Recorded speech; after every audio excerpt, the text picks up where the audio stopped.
Okay. Normal po ba na ganito kalaki ang wini-withdraw ng isang government agency? Is this normal? Nakakita ka na ba nito ng other government agencies na ganito kalaki ang withdrawal? Wala po. Unusual po ito. Unusual yung withdrawal. So therefore, kung unusual, Sabi niyo po, unusual. Unusual yung withdrawals na ito. Sa 32 years niyo po sa banking industry, sa land bank, nakakita na po ba kayo ng ganyang kalaking amount na withdrawal ever before? First time po. First time. Okay.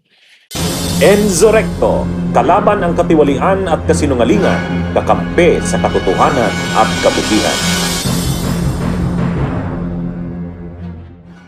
Ako po si Violeta Constantino, a retired employee of the Land Bank of the Philippines. Okay.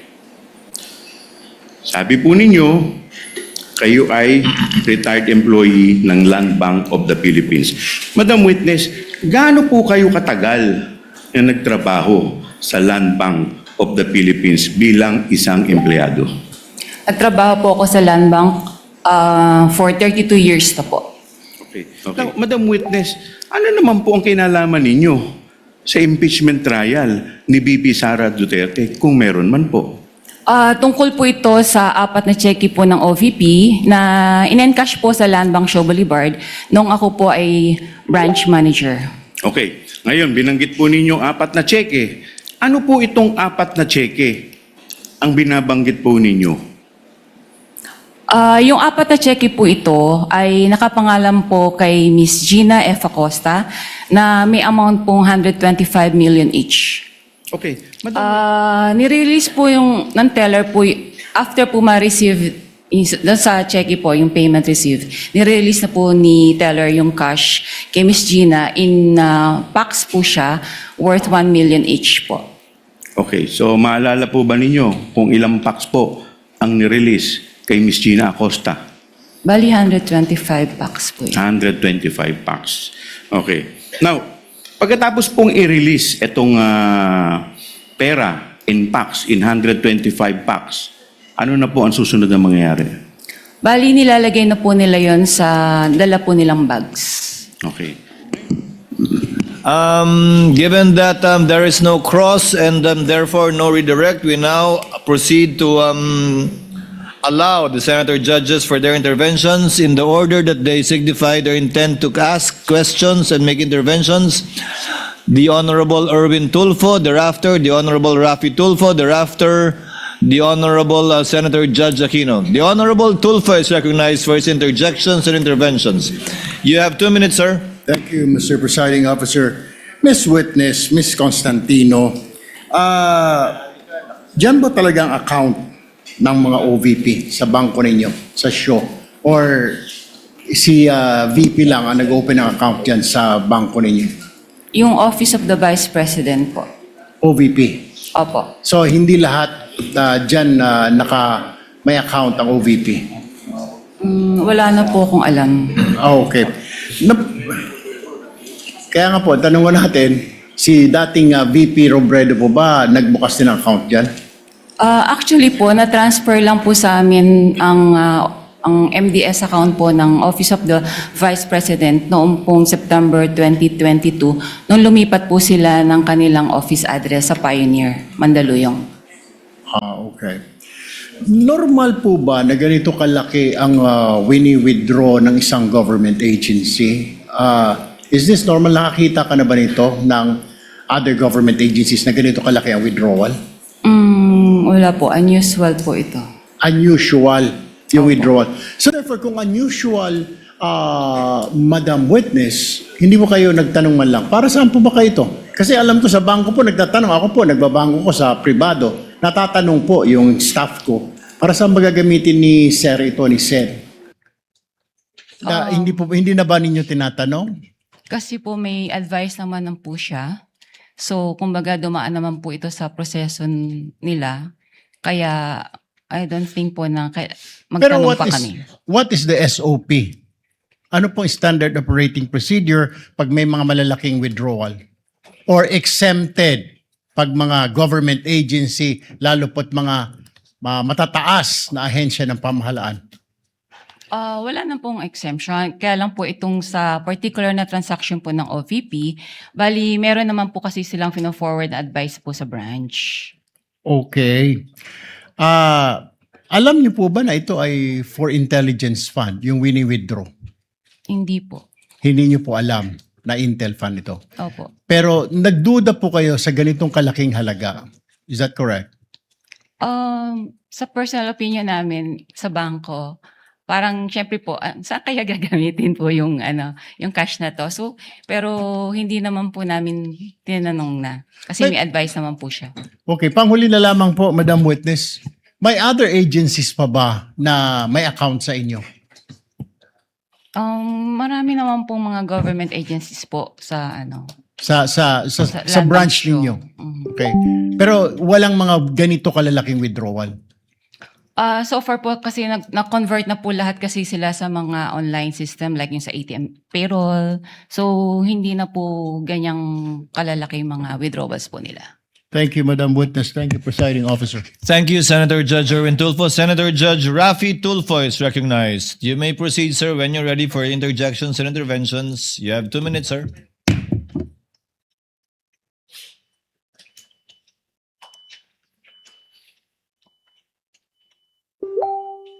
Madam Witness, magandang umaga po. Magandang umaga rin po. Hindi masyado klaro sa amin yung sinabi mong mga bag ang pinaglagyan nitong 125 million. Anong klaseng bag muli?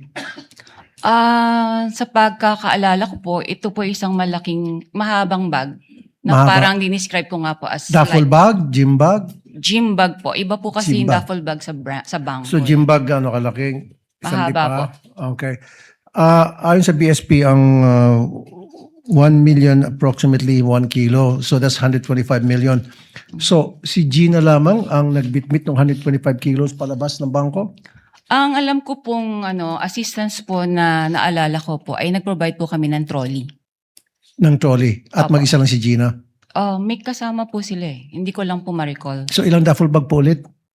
Mga 3 to 4 bags po. I mean, so 3 to 4. Bags. Yung sa 125 Gym bags. million. Gym bags. Dapat sigurado. 3, 4, 5, 6, 7, 8, 9, 10. Kasi kung 125 million at 3 gym bag, yung gym bag, ano nang kalaki yun? Mahaba Mukhang hindi po. mahaba. Opo. Kakasya ba dyan 125 kilos? 31 million per. Baka nagkakamali kayo. Mga 3 to 4 bags nga po. Dapat precise po kayo. Dapat ginadjot daw nyo yan bago paglabas. 3 bags ang lumabas, ang pinaglagyan. Hindi na ng- po namin yan, po. Okay, sige. Pero dapat you should be approximate, precise kasi we're talking of impeachment of the Vice President dito. Hindi dapat yung parang kalkulasyon lamang. As much as possible. Opo, mga ganun, 4 bags. Okay. 4 bags. Now, wala bang, kasi alam ko pag ganun kalaki amount, kuminsan yung bangko nag-offer doon sa depositor na i-deliver yung pera sa lugar na gusto nilang pupuntahan ng perang yon through the what we call armored car or armored vehicle. Hindi kayo nag-provide ng ganoon? Hindi po. Wala po kasi kaming memorandum of agreement regarding po sa services, cash services po, or cash delivery. So hindi nag-request yung OVP ng cash delivery through armored vehicle papunta doon sa Wala back to the po, office? Okay. Curious lang ako, sino itong, meron pa isang pangalan nakapirma sa baba ng cheque, itong Rosaline L. Sanchez, sa pagkakalam mo. Kasi di ba sa baba, nakalagay Rosaline Sanchez and then Lemuel Ortonio, signatory doon sa pag-release ng cheque. Who are they? Authorized signatory po. Isa po siya sa authorized signatories po ng Office of the Vice President. Si Rosaline Sanchez, sino po ito? Sa Siya- pagkakalam niyo po, Ang alam ko po, siya po yung sa finance. sa finance. Okay, nabanggit niyo rin po prior doon sa withdrawal, you're given 1 or 2 days para makapag-prepare ng cash. Sino po ulit tumatawag sa inyo? Si Miss Queenie Masangkay po. Paano niyo po nalaman na si Miss Queenie Masangkay yung tumatawag sa inyo? Na-meet ko na rin po siya sa branch nung pong nag-open po sila ng MDS account po. Okay. Last na naman, usually pag ganun kalaking amount ang withdraw, sinisiguro nyo na yung pupunta doon sa bangko, yun yung authorized na mag-withdraw talaga ng amount ng perang yan. kadalasan tinatawagan pa yung principal. Wala kayong ganong klaseng protocol in place? Wala na po kasi may advice na po siya. Wala na. May advice na sige po siya. May fair na. Okay, thank you. Bago po yung bell, Senator Judge Rafi. Next to be recognized for his interjections would be Senator Bam Aquino. You have 2 minutes, sir. Maraming You may salamat, proceed when you're ready. Presiding Officer. Miss Violeta, magandang umaga. Magandang umaga din po. Kaklaruin ko lang po, yung cheque ay mula po kanino? Mula po Itong- sa Office of the Vice President. Hindi po, dyan po napunta yung pondo, no? But kanino po, anong account galing po yung perang yan? Sa Office of the Vice President nga po. Because it was already downloaded to the Office of the Vice President from the Treasury. Is that Opo. correct? Opo. Okay. So this is OVP funds na napunta kay Miss Gina Acosta na SDO po nila. Tama po. Basta po yung si Miss Gina, yung payee po ng cheque. Yung pay. Okay. Nabanggit niyo po kanina na unusual po yung laki, no? Kapag ganun po, do you report this to any agency? Kung pinagtatakahan niyo po na parang ang laki naman ito. Do you do any reporting or wala na pong reporting yan? I'm sorry, Your Honor. May we invoke po yung AMLA rule na hindi po kami pwede mag-disclose any information po regarding sa reporting. Sa reporting? Okay. AMLA rule po siya. Let me rephrase the question. Ang government transactions po ba ay sakop ng AMLA rules? Makakasagot po niyan ang AMLC po. Hindi, pwede niyong sabihin, hindi ko po alam yung sagot. Kayo po isang branch manager, so kayo po yung nasa land bank ng ilang taon. Alam niyo po yung mga rules. Nais ko lang pong malaman kung ang government transactions ba ay sakop ng AMLA regulations po natin. Wala naman pong exemption po doon. So sakop po siya. Sakop po. Okay. So, ang sinasabi niyo po ba sa AMLA rules ay kasama ito sa mga covered or suspicious transactions? Tama po ba? Yun nga po. So, I invoke po na mag-prohibit po ako magsabi po nito. Okay, let me rephrase. I'm sorry, for me, these are simple questions, no? Regulations lang po ito. So, ulitin ko, sakop ang government transactions sa AMLA regulations, correct? Yes. Lahat po. Yes. At ano po ba yung rules natin pagdating sa pagre-report sa AMLA? Above a certain amount? Tama po ba? Opo. Opo. Magkano po yung limit? Kapag above, what amount po yan? More than 500,000 po. O any amount above 500,000, whether private po o gobyerno, nire-report niyo po sa AMLA. Supposedly po. Okay. Yan yung covered o yan yung suspicious? Yung over 500,000. Magkaiba po yun, Covered di ba? Okay. Yung suspicious po, ano po yung regulasyon kapag nagsasubmit po kayo ng suspicious transaction? Ano po yung batayan? Bakit ang isang transaction ay suspicious? Kung sa tingin po namin ay doubtful po yung transaction. And- For this particular po, hindi naman po kami nag-doubt kasi alam namin po na legit po yung transaction. Okay, klaklaruin ko. Kanina po, sabi nyo personally, meron kayong pagdududa, pero officially, hindi po kayo nag-report na suspicious transaction po ito. Wala po akong sinabing may pagdududa. Kanina, sabi nyo, nung nagtanong si Senator Tulfo, sabi nyo personal Unusual lang. po ang nasabi ko po. Okay. So kahit at sa tingin po nyo, unusual ito, hindi nyo po ito ni-report bilang suspicious transaction. Hindi po pwede magsabi po na na nag-report po kami dahil nga po i-invoke po yung AMLA law. Okay. So covered, definitely, kasi it's above 500,000. Pero yung suspicious transaction, ayaw nyo pong sabihin dahil covered po ito ng AMLA law. Kasi para sa amin naman po ay talagang hindi naman po siya suspicious. Okay. Sige po. Sige po, yun na po muna. Maraming salamat, Mr. Presiding Officer. Thank you. Judge Risa Ontiveros is recognized. You may proceed, ma'am. When you're ready, you have 2 minutes.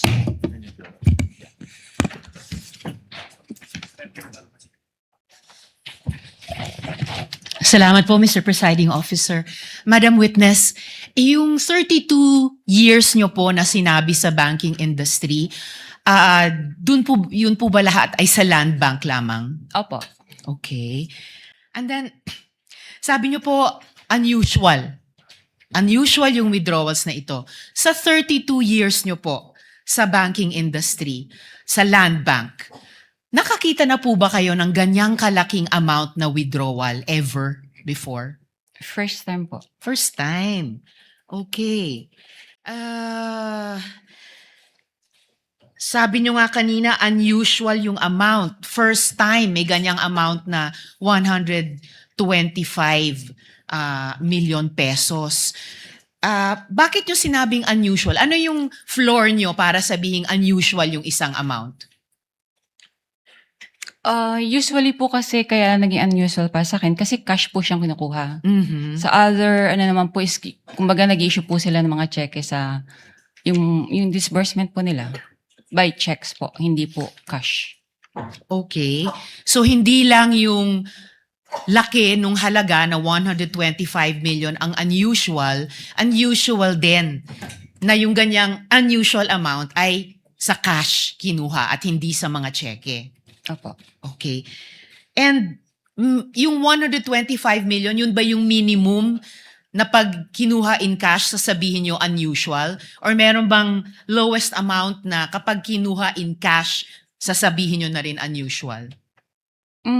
Pwede naman po naming sabihin na unusual. Let's say kung over, let's say 500,000 na po siya. Over 500,000. Kasi yun, Kung over 500,000 kinuha in cash, sasabihin nyo unusual. for that particular, let's say po yung kliyente, yung Yes. mga ganun po. Opo. For the particular client.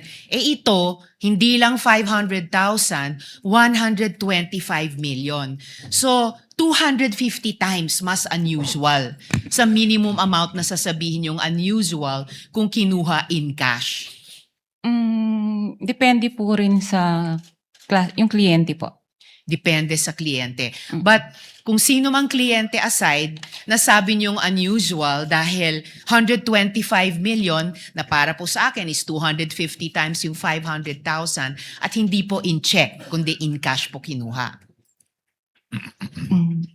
Pwede nga po, depende po sa depositor po niya. Kung regular lang sa kanya yung mga ganun withdrawals or what, it's usual. Opo. Pero kung parang for the first time ma-encounter namin that much, unusual po sa And amin. this was your first time. Opo. And in your 32 years, higit 3 dekada, kung masasabi nating pambihirang amount ito in cash, Opo. masasabi nating once in a lifetime yung ganitong amount in cash. Pwede po. Pwede. Alright. Salamat, Mr. Presiding Officer. Thank you. Tutuloy ko po sa second round. Thank you, Senator. Sundan ko lang po yung natanong kanina ni Senator Risa. So in your 32 years in Land Bank, hindi pa ho kayo nakakita ng withdrawal na ganito kalaking amount? 125 million. Tama Opo. po ba? Yes po. Sir. Ano yung pinakamalaking nakita nyo ng withdrawal? In cash? Hindi ko na po ma-recall. More or less Magkano. lang. Mabigyan nyo kami. In cash? In cash. Siguro Yung po pinakamalaking nakita nyo na o na-experience nyo na in your mga 32. 500,000 po. 500,000. And next, ito na, 125 million. Yes, sir. Ang Shaw Boulevard, maraming negosyo dyan. No? So I assume maraming mga private companies dyan. May nakita na ba kayong cash withdrawal from a private company na ganito kalaki in the hundreds of millions? Mostly po mga cheque po yung ini-issue nila. Cheque? Meron Opo. bang mga cash withdrawal din? Yung mga sa private companies? Wala po. Wala, puro Checks. cheque lang ang ini-issue nila. Opo. And then, nabanggit nyo kanina na 4 na beses pumunta sila Miss Acosta at si Mr. Ortonio sa inyo. Opo. Tama po ba? 4 na beses? Yes, sir. Nung nagwi-withdraw sila, meron ba kayong any casual talk kung saan gagamitin itong mga perang ito? Kasi sabi nyo nga kanina, unusual, ngayon lang kayo nakakita. Hindi ba nagkaroon kayo ng konting parang casual talk sa pangatlo o pang-4 na pagkita ninyo kung saan gagamitin tong perang to? Hindi ko na po ma-recall, Your Honor. I'm sure nag-uusap kayo, di ba? Yeah, brief talk. Brief talk, mayroon bang nasabi kung saan gagamitin itong perang ito? Hindi ko na nga po maalala. Sorry Ay, po. Hindi nyo na maalala. Okay. And then, kanina nasa tanong rin ni Senator Bam, typically rini-report to sa AMLAC. No?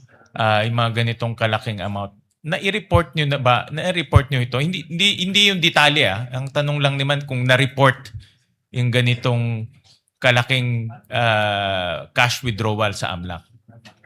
Ang alam ko po, ang Land Bank naman po ay compliant po sila sa when it comes to reporting po. So, nare-report siya. Compliant po kami doon. Alright. Thank you, Mr. Presiding Officer. Bunyog, bunyog, halikan na kasama ka. Bunyog, kapag buklod ay may pag-asa. Luzon, Visayas, Mindanao, isa ang pananaw. Sa bagong Pilipinas ang bunyog isisigaw. Bunyog, bunyog, bunyog.